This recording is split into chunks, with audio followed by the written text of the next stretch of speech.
Sometimes our only choice is to walk away from everything we know. If you continue down this path, you will be no better than the Mongols. I trained you to fight with honor. Honor died on the beach. The Khan deserves to suffer!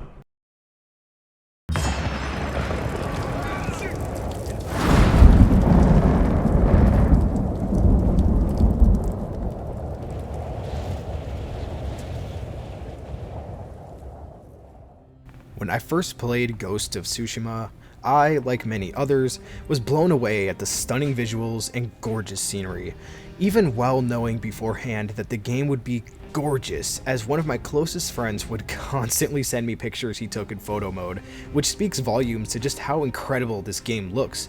No picture or video online can really do it justice when compared to actually playing and immersing yourself into the world.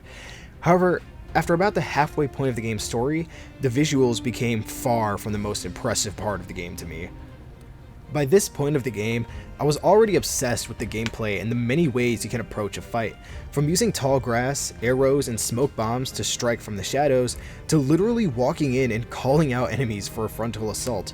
This combined with the challenging but rewarding fight mechanics involving parries and dodges, each with their own perfect version that have extremely small windows and no real indicators other than the enemy's sword swing, leads to a massive dopamine hit every single encounter. Yet still, these parts of the game are completely overshadowed by the most unique and simple aspect that makes this game so memorable: fear. Fear is often an antagonist trait, and that is true here with Khotun Khan. In fact, it's shown to us right at the start just how scary and ruthless Khotun is when he sets Harunobu Adachi on fire on Komodo Beach. We see this and we think, oh my god, he just burned him alive. Without a second thought, this dude is evil. What kind of monster would...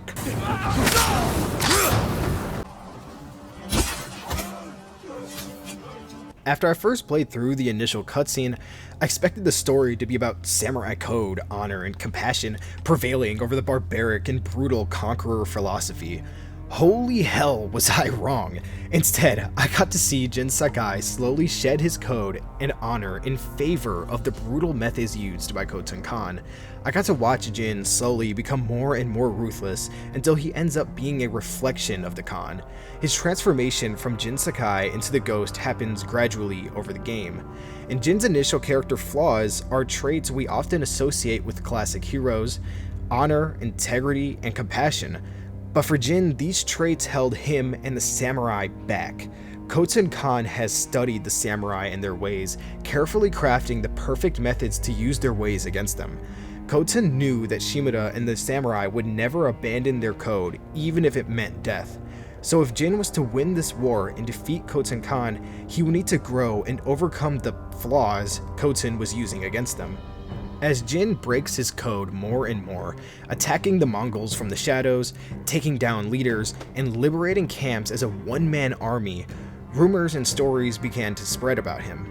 Many do not know who it is doing these impossible attacks against the Mongols, but with the rumor that it's a surviving samurai from Komodo Beach, many begin to just call him the Ghost, and thus Jin's alter ego and most dangerous weapon was born. After coming to terms with breaking the samurai code and embracing the win by any means necessary mentality, Jin would fully embrace and utilize his ghost persona for the first time in Yarikawa.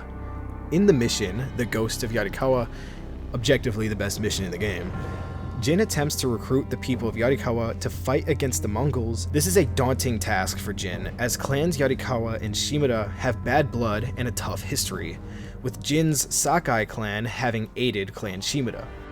Though beloved by his people, he resented Clan Shimura's power. Desperate to seize control, he set off a bloody rebellion that claimed countless lives. Lord Shimura's father and brothers fell to Yarikawa's Dance of Wrath technique. But with Clan Sakai's aid, Shimura put down the rebellion and executed Lord Yarikawa. So the people of Yarikawa hold deep hate for Shimura and are untrusting of Jin. However, when Yarikawa is invaded by Mongols and the people see Jin fight, not like a samurai, but like a demon, They put their history aside and start believing in the ghost, and that Jin will do anything for the people of Tsushima.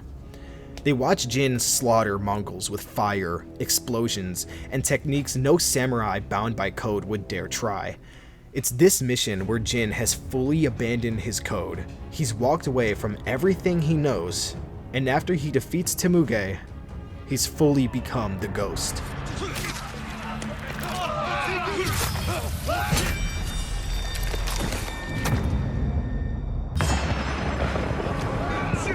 Invaders!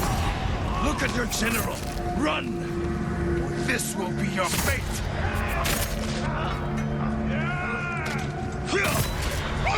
People of Yarikawa, hunt every Mongol to the last man!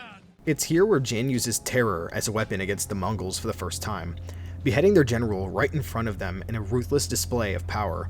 This terror is Jin's best weapon. It allows Jin to strike the Mongols without lifting a finger.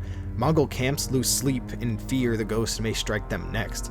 They make mistakes and hesitate to engage, and many soldiers flee from the ghost rather than fight him. Jin's stealth and abandonment of his samurai code made him unpredictable to Khoten and the Mongols. They don't even know how to fight someone like Jin. They don't know where he is at any moment, and the whispers and stories have muddied the water of information on him as well. The line of what's real versus what isn't has become blurred, and this amplifies the fear even further. This fear is Jin's best weapon, and it doesn't just apply to the story either, it's ingrained into the gameplay. This starts with the Terrify mechanic, where upon doing certain things like perfect parries and dodges, or assassinations, or using ghost weapons, enemies may fall back, trip, and flee in terror. This is by far one of the coolest game mechanics I have ever used, as performing the harder mechanics of the game rewards you with enemies reacting to it and deciding it's better to just freaking leave than it is to fight you. This makes for an insane power trip when playing the game. It makes you genuinely feel powerful and gives the ghost an unbelievable amount of aura, actually on par with Kratos. Terrify is done so well as a mechanic and may be the most rewarding system for getting good I have ever used. I feel more powerful in this game with this mechanic than I do in God of War, and while it's close in the God of War games, it just isn't the same when compared to actually making your enemies fall down and flee in terror as you perfect your skills. Then to add to this feeling even further, after getting a few kills without taking damage, or assassinating a Mongol leader like Temuge, you can enter Ghost Stance, which allows you to one-hit up to 3 enemies as they all stand there pissing themselves in cowardice rather than fight you. The first time you unlock this stance after slaughtering Temuge and Yarikawa is by far the most memorable part of the game for me. Jin demanding them to leave. "Invaders, look at your general. Leave or this will be your fate," as they scream and run in horror is so freaking cool, dude. I would kill to play this mission again for the first time. These two gameplay mechanics add to the point of fear being Jin's best weapon, as fear isn't just Jin's best weapon narratively, it's his best weapon from a gameplay standpoint as well. These mechanics are by far your strongest tools in the game. One is a multi-use insta-kill on any enemy type, and the other passively removes enemies from the fight without you needing to engage them individually in any way. It's essentially a free kill. Clearly, this was intended to be the case, as it aligns with the game's themes. It's one of the best uses of the video game media form of storytelling when it can use gameplay to add to and enforce your narrative messages. Jin using terror as a weapon mirrors him to the Khan, adds more tension between him and Shimura, which is directly present when Jin poisons the Mongols later while fighting alongside Shimura, and it also amplifies the game's honor and code versus terror and anything to win ideological conflicts.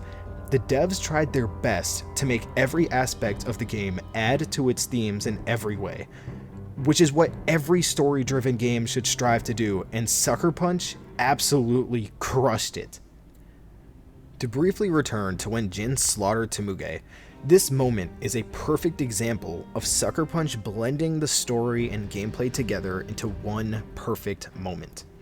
It represents Jin walking away from everything he's ever known, as foreshadowed by his conversation with Yuna just a few minutes prior, It fully establishes fear as Jin's most dangerous weapon, and it introduces a new powerful gameplay mechanic in the flashiest way imaginable.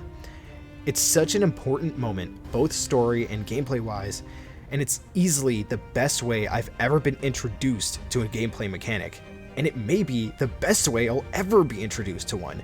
And I'm sure if you ask anyone who's played Ghost of Tsushima what their favorite moment was, many would say it was this one. While fear is Jin's most powerful weapon, it's also his most important one. Without his use of terror and psychological warfare with the ghost persona, Tsushima would have lost to the Mongols. The samurai were too predictable and so unwilling to adapt or break their code Khotun was using against them. But Jin's willingness to break his code, mixed with stories about the ghost, made Jin unpredictable even to the Khan. And while Khotun did his best to adapt, even taking the poison idea from Jin after Jin used it on them, it was too little too late, and the ghost would successfully reclaim Tsushima. Fear in Ghost of Tsushima is done so well, both narratively from Jin and Khotun Khan, and especially mechanically through its unique and innovative gameplay uses with Terrify and Ghost Dance. It's what made the experience so memorable for me. The power trips, the narrative relevance, and the emotional stakes in every scene. I'd love to see more games try and emulate this level of immersion, and I'm extremely excited to see how Ghost of Yotei expands on it. Thank you guys so much for watching my first of many Ghost of Tsushima videos as we approach the release of Ghost of Yotei. If you enjoyed, please don't forget to leave a like and subscribe. Be sure to hit the bell as well so you never miss an upload. Special shout out to my members on the screen now. If you want to have your name up here along with early access to videos and sneak peeks at developing videos, consider joining, but no pressure as your viewership is more than enough for me. It feels great to make a more positive video for once after the consistent NRS bashing I've been doing, but I'll definitely be returning to that soon, don't you worry, with a few more Legacy of videos for Mortal Kombat. I'll also be making some Legacy of videos for Ghost of Tsushima and others as well, including diving deeper into Jin's story and character, dissecting Khotun Khan and why he failed to take Tsushima, and analyzing Lord Shimura and how his loyalty to the code cost him everything. Of course, I'll cover Ghost of Yotei too as soon as I can get my hands on it, so thank you guys again for watching. I love you guys so much, and I'll see you guys in the next one.